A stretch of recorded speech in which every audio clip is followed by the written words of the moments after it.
마지막 날에 발견할 열매라는 제목으로 말씀 나누도록 하겠습니다. 들판에 양과 염소를 기르는 그 무리들을 보다 보면 풀을 뜯어먹고 흩어져서 자기 먹을 것을 찾던 이들이 해가 떨어질 때쯤 패거리가 나뉜다라고 합니다. 염소는 양에 비해서 좀 더 따뜻한 것을 선호하는 경향이 있기 때문에 염소와 양이 따로따로 이렇게 자연스럽게 모이게 된다라고 합니다. 이 세상의 마지막 때에도 주님의 오른편이나 왼편으로 사람이 양과 염소가 갈라지듯 갈라지게 될 것이다 라고 합니다. 여기서 중요한 것은 중간이 없다라는 말씀인 것 같습니다. 그들 중 오른편에 있는 사람들은 칭찬을 듣습니다. 예수님은 지극히 작은 자에게 그들이 베푼 일로 인해서 칭찬하겠다라고 말씀하여 주십니다. 반대로 왼편에 있는 사람들은 지극히 작은 자를 돌아보지 않은 것 때문에 심판을 한다라고 하고 있습니다. 왼편에 있는 자들은 심판을 받습니다. 성경에 오른편 왼편에 대한 이야기가 본격적으로 나오는 것은 창세기 48장 14절 이하의 말씀입니다. 요셉의 아버지 야곱이 축복을 해주는데 이 오른손 왼편을 엇갈려서 오른손으로 둘째 아들을 축복해주는 장면이 나옵니다.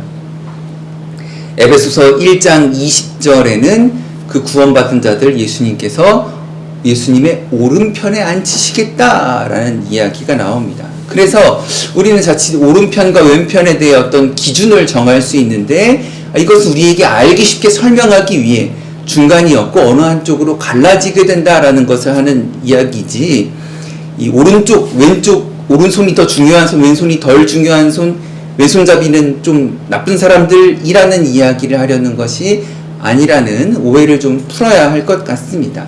오늘 본문 말씀을 통해서 예수님을 믿으며 예수님을 따라가는 삶은, 정말 중요한 말씀은 마지막 때에 열매 맺는 삶이라는 것을 배우며 결단하시기를 주님의 이름으로 부탁드립니다. 아멘. 첫 번째 말씀의 교훈이 있습니다. 끝날 때까지 끝난 것이 아니라는 것입니다. 끝날 때까지 끝난 것이 아닙니다.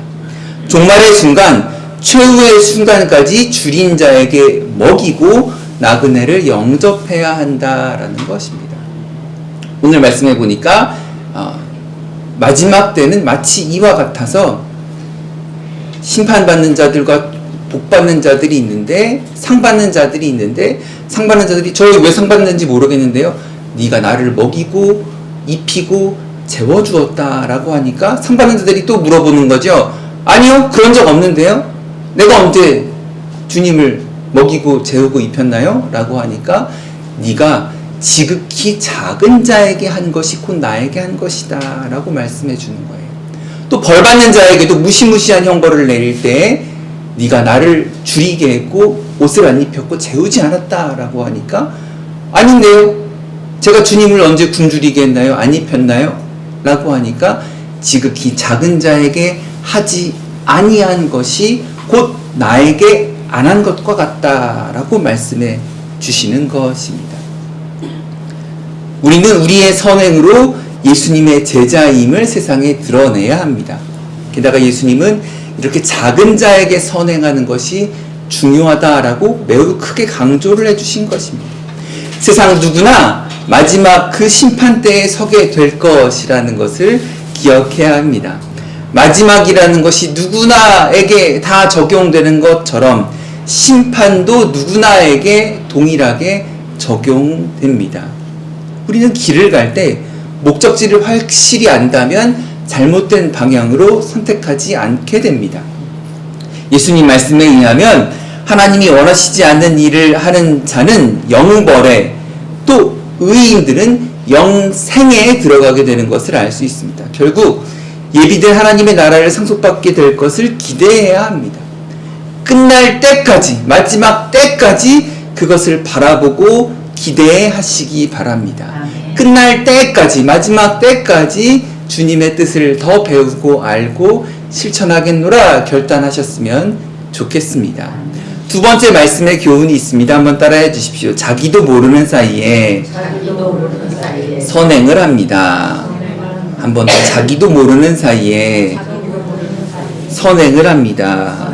말씀에 어렵지 않게 나온 것처럼 37절과 38절에 어느 때에 우리가 옷을 입혔습니까? 어느 때에 줄일 때에 우리가 먹였습니까? 라고 하는 것은 자신들이 언제 그런 일을 했는지 기억하지 못한다라는 뜻입니다. 그렇다고 해서 알지 못하게 몰래 돕는 게 중요하다라고 생각하시진 않았으면 좋겠습니다. 자기도 모르게 했다라는 것이지 꼭 비밀로 해야 하는 것이 너무나 중요하다라는 교훈은 또 아니라고 또 오해를 안 하셨으면 좋겠습니다. 그렇게 돕고 베푸는 것이 생활화가 되고 자연스럽게 이루어지는 것에 대해서 좀 더 관심을 가지셨으면 좋겠습니다. 그래서 언제 도왔는지도 모르게 돕는 단계까지 이르는 것이 중요하지 않겠습니까? 습관적이고 일상적으로 섬김과 실천을 하게 되는 것을 꿈꾸어 보시기 바랍니다. 저는 그게 천국일 것 같습니다. 나도 모르게 선행을 하는 나, 또 내 옆사람이요, 지가 지도 모르게 선행을 할 때, 지가 지도 모르게 나에게 선행을 베풀어 줄 때, 그게 천국 아니겠습니까?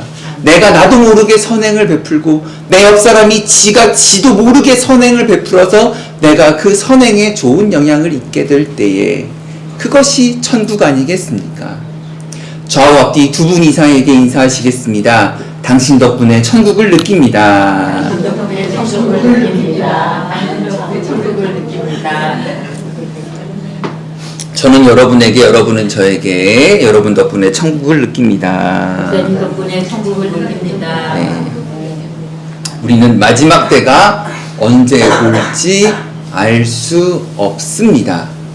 그때를 준비하는 방법도 사실은 잘 알지 못합니다. 그래서 평소의 열매를 자꾸 맺는 것이 중요한 일입니다. 평소에 자꾸 열매를 맺으려고 하는 것이 참 지혜로운 모습입니다. 사실 일반적인 식물들은 항상 열매를 맺고 있지는 않죠. 열매는 때에 따라 열리고 그래서 또 따지 않으면 막 상하기도 합니다. 그러나 3-4달 걸리는 나무의 열매가 아니라 우리의 심성과 충성과 믿음으로 맺는 열매는 항상 맺혀 있을 수 있습니다. 썩지 않고 잘 나누어 줄 수 있는 열매가 될 것입니다. 항상 열매 맺는 내가 되시기를 바랍니다. 한번 따라해 주시겠습니까? 나는 항상 열매 맺을 것입니다. 항상 열매 맺을 것이다. 어떻게 열매를 맺을까요? 예수님을 사랑하는 사람이라면 그 작은 자들을 돌보면서 열매를 맺습니다. 항상 열매를 맺을 수 있는데 어떻게 한다고요? 작은 자들을 돌보면서. 예수님께서 그런 말씀을 하셨죠. 나는 너희 곁에 항상 있을 수 없는 것처럼 보이지만 나는 언젠가 떠나가겠지만 가난한 자들과 연약한 자들은 항상 너의 주변에 있을 것이다 라고 말씀해 주셨습니다. 그렇기 때문에 선을 행하지 않는다 라는 것만으로도 충분히 벌받을 수 있습니다. 선을 행하지 않겠다 라는 것으로 지극히 작은 자를 돌보지 않는다 라는 것만으로도 벌받을 수 있다라고 말씀은 무섭게 경고해 주고 있습니다. 하나님 나라의 원리에 대해서 잘 생각해 보셨으면 좋겠습니다. 한 번 더 따라해 주십시오. 나도 모르게 선행을 하겠습니다.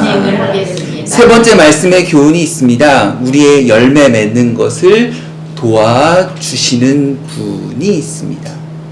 우리의 열매 맺는 것을 도와주시는 분. 예수님은 이미 승천하셨습니다. 만약 이러한 예수님의 말씀을 듣고 누군가 정말로 선행을 베풀었다면 어땠을까요? 당장 그 주변 사람들에게 베풀었다라고 한다면 주변에 누가 있나요? 예수님의 제자들이 있겠죠. 예수님의 제자들이 많은 혜택을 받고 많은 위로를 받았을 것입니다. 내 형제 중 지극히 작은 자 하나에게 한 것이 곧 내게 한 것이다 라고 말씀해 주신다면 이것은 예수님의 제자를 의미한다는 것, 예수님의 공동체를 의미한다라고 생각해 보셨으면 좋겠습니다. 영생을 사모한다면 우선 공동체를 같이 사모하고 도울 줄 알아야 합니다.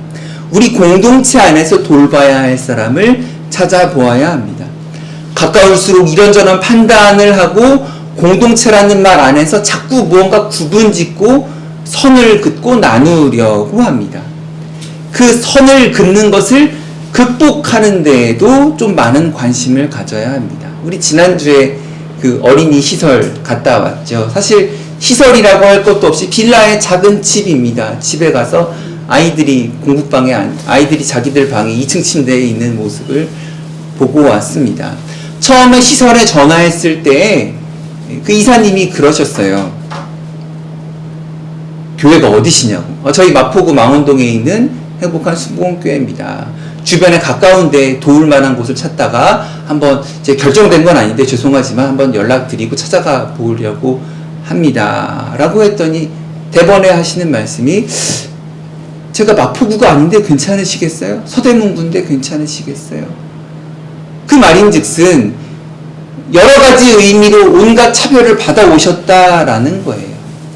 누가 도움의 손길을 주려다가 여기 은평구 아니네요. 안 도와줄게요. 여기 마포구 아니네요. 안 도와줄게요.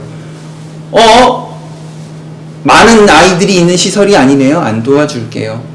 여자애들이 아니네요. 안 도와줄게요. 건강한 애들이 있네요. 다친 애들이 없네요. 안 도와줄게요. 많은 차별을 당했기 때문에, 많은 거절을 당했기 때문에 먼저 물어보는 거예요. 마포구 아닌데요? 마포구 아닌데 도와주셔도 돼요? 마포구가 아닌데도 도와주실 건가요? 라고 물어보시는 거예요.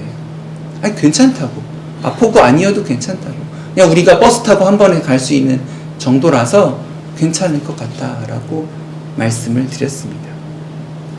특별히 오늘 본문 말씀은 복음을 전하다가 감옥에 갇힌 사람들을 위로할 것을 염두에 둔 말씀으로 볼 수 있습니다.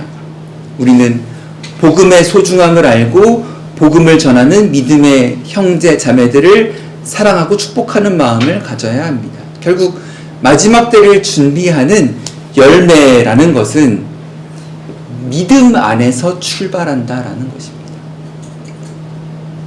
믿음으로 열매 맺는구나. 우리가 열매를 맺더라도 믿음에 근거한 열매이어야 하는구나. 믿음에서 나오는 열매이어야 하는구나. 주님께서 우리를 도와주셔서 그 믿음으로 말미암아 열매가 맺게 되는 것이구나. 나무가 좋아야 열매를 맺는구나. 믿음이 있는 나무여야 열매를 맺겠구나. 마음에 심으시기 바랍니다. 마태복음 7장 18절에는 좋은 나무가 나쁜 열매를 맺을 수 없다. 못된 나무가 아름다운 열매를 맺을 수는 없다. 마태복음 7장에 말씀해 주고 있습니다. 여러분, 열매 맺기를 도와주는 은혜의 손길이 있는 반면 반대도 있습니다. 열매 맺지 못하도록 끊임없이 우리를 이용하고 우리를 유혹하고 거짓된 주장을 하시는 분들이 있습니다. 특별히 우리는 건강에 도움이 되는 줄 알고 이 100세 시대를 열어주는 여러 건강식품들, 아침에 텔레비전 광고 보면은 온갖 것을 광고합니다.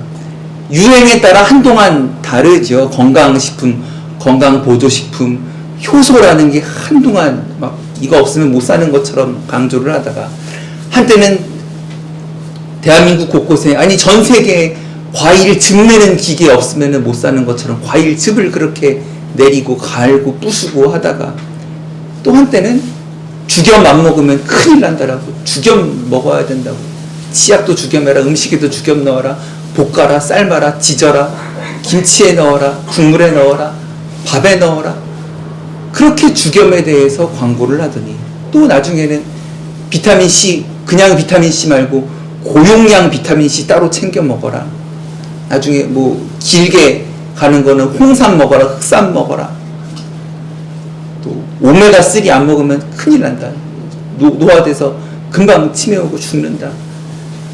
또 최근에는 남극 크릴 새우, 그 크릴 오일 먹어야 된다 라고 해서 꼭 먹어야만 했던 시절이 있습니다. 혜성처럼 나타나서 이거 아니면 못 살 것처럼 사람들의 눈과 귀를 현혹시키는 것들이 있습니다. 어떤 거는 그냥 먹어서 그냥 화장실에서 배출되고 그냥 마는 것도 있지만, 어떤 거는 건강에 도움이 될 줄 알고 먹었지만 내 건강을 해치는 것들도 있어 왔었습니다. 우리는 우리를 거짓된 길로 이끌어가는 현혹된 말들의 꼬드김에 넘어가지 않았으면 좋겠습니다. 그저 우리의 열매 맺기를 도와주시는 주님의 은혜에 감사하셨으면 좋겠습니다. 그러니까 자기도 모르는 사이에 열매를 맺는다라고 했는데 대표적으로 예수님이 아니신가 싶습니다. 예수님이 십자가에 달릴 때 누가 알았습니까? 누가 알았습니까?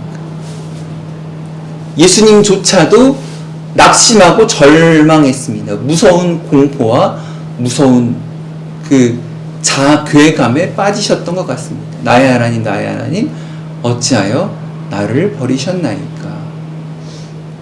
자기도 모르는 사이에 많은 사람들의 열매를 맺도록 도와주고 많은 사람들에게 생명의 열매를 맺게 하신 예수님을 기억하며 그분 한 분을 나의 귀한 참 주님으로 영접하고 감사하셨으면 좋겠습니다. 저는 오늘 마지막 날에 발견한 열매를 바라보자 라는 제목으로 말씀을 나누었습니다. 첫 번째로는 끝날 때까지 끝난 게 아니라는 것이라고 말씀을 드렸고요. 두 번째로는 자기도 모르는 사이에 열매를 맺는 일에 대해 말씀을 드렸습니다.